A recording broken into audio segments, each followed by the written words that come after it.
Right now, if you're carrying a balance on a credit card, a small meter is running in the background. And it never stops. Not for weekends, not for holidays, not for the fact that you're asleep. Every single day, the card charges you a little rent on money you already spent. Most people never notice the meter at all. Today, I'll show you exactly how it runs, and the one simple move that shuts it off. This is Calm Dollar, where we take the intimidating parts of money and make them calm, clear, and usable. Today, it's the one piece of math that quietly drains millions of budgets every single month. Credit card interest. It's the kind of thing that quietly decides whether your money is working for you or against you. If plain English money with no hype is your kind of thing, consider subscribing. And stick with me, because once you can see how this meter actually runs, you'll know exactly where the off switch is. And it's far easier to reach than you think. Let's start with the frustrating part almost everyone has felt. You make a payment, a real decent payment, and the balance barely seems to move. You pay again the next month, and somehow you still owe almost the same as before. It can feel like bailing out a boat that keeps quietly filling right back up. You start to wonder if you're doing something wrong, or if the math itself is just broken. Here's the thing, that's not bad luck, and it's not you being careless with money. It's the design. Credit card interest is built to work in the background, a little bit every day, so most people never quite catch it in the act. So let's catch it. That number on your statement, the APR, stands for annual percentage rate. It sounds like something charged once a year, but that is simply not how it's applied. The card takes your APR and quietly divides it by 365 to get a daily rate. Then, every day, it charges you that tiny slice on the balance you're carrying. Technically, your average balance across the billing period. So the size of that interest charge isn't random at all. It tracks almost to the dollar how much you owed and for how long. The interest you rack up today gets added onto what you owe. And then tomorrow, the card charges interest on that slightly bigger number too. That's compounding, and on a credit card, it happens daily, not yearly. It is the exact same force that quietly builds wealth when you invest. Only here, it's pointed straight back at you. Now here's the part the card companies would love for you to glide right past, because it's the whole game. On everyday purchases, that daily meter does not have to run at all. When you pay your full statement balance by the due date, every month, you get something called a grace period, a stretch of a few weeks where new purchases are charged absolutely zero interest. Pay in full, and you are essentially borrowing the card's money for free, month after month after month. But the moment you leave a balance sitting there unpaid, that grace period quietly disappears. And this is the part almost nobody realizes. Once it's gone, interest starts piling up not just on the old balance, but on brand new purchases too, from the very day you buy them. The free window is closed. Every new swipe now starts its own little meter the instant it happens. Carrying a balance flips the whole card into meter always running mode. So the single most powerful thing you can do with a credit card is protect that grace period. If this is already clicking for you, subscribe so the next breakdown finds you. Because now I want to put real numbers on all of this. And this is where it stops being abstract and starts being your actual money. Picture a $5,000 balance on a card charging 22%, which is right around the going average today. Take that 22% and divide it by 365, and you land on a daily rate of about 0.06%.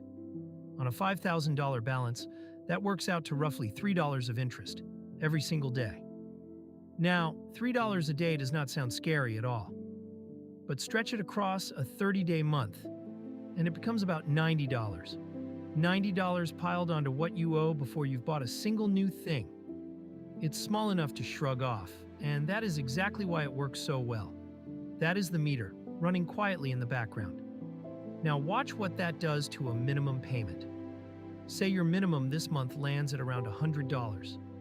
90 of that 100 is instantly swallowed, just canceling out this month's interest, which leaves only about $10 actually touching the $5,000 you owe. $10. That is the quicksand. The precise reason the balance you're staring at barely moves no matter how faithfully you pay it. You are handing over real money, and almost every cent of it is rent. Month after month, you feel busy and responsible, and the number on the screen simply refuses to budge. But change one single thing, and the whole picture flips. Instead of the minimum, you pay $250 a month, and you simply hold it there. Now, a big chunk of that sails right past the interest and lands on the actual balance. That same $5,000 is gone in a little over 2 years, and you've paid somewhere in the neighborhood of $1,200 in total interest to be rid of it. Same debt, same rate, but paying more than the minimum starves the meter instead of feeding it. The minimum was never a plan to get you out. It's quietly designed to keep you in comfortably for years. So how do you actually beat this thing? 4 calm moves. Move 1, and it is by far the biggest. Whenever you possibly can, pay the full statement balance. Not the minimum, not just a payment, the full statement balance. That single habit keeps your grace period alive and makes the interest on your purchases a real, honest zero. Move 2, if you're already carrying a balance, throw every extra dollar you can spare above the minimum straight at it. And if you've got more than one card, aim that extra money at the highest interest rate first. That's the card charging you the most rent per day. Move 3. Look into a 0% balance transfer. Many cards will take your existing balance and pause the interest for a set stretch of months, which lets every dollar you pay land on the actual principal. Just respect 2 things: the transfer fee up front and the deadline, because the rate snaps right back the day the promo ends. Miss that deadline, and the balance you moved wakes right back up at full price. Move 4. Steer clear of cash advances. Pulling cash out of a credit card usually skips the grace period completely. Interest starts the moment the cash leaves the machine, and often at an even higher rate than normal purchases. It's the single most expensive way to touch that card. So let's bring it home. Your APR is really a daily meter.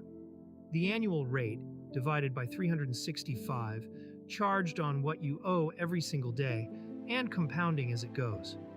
On everyday purchases, you can switch that meter fully off by paying your statement in full and protecting your grace period.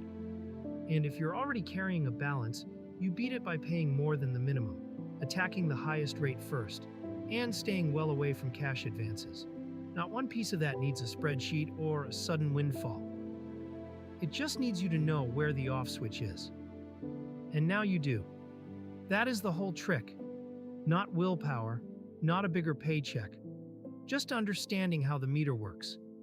If this took a confusing corner of money and finally made it feel calm, that is exactly what Calm Dollar is here for, so tap subscribe before you go. Next time we untangle tax brackets and why getting a raise never actually pushes you into a higher bracket that somehow leaves you with less money in your pocket. And the reminder that always matters most: this is general education, not financial advice. The numbers here, a $5,000 balance, a 22% rate, that $3 a day, are round, illustrative examples chosen to show how the math moves, nothing more. Your own card's rate, terms, and grace period will be different, so check your real statement, or talk with a professional you trust. Keep it calm, and keep it yours.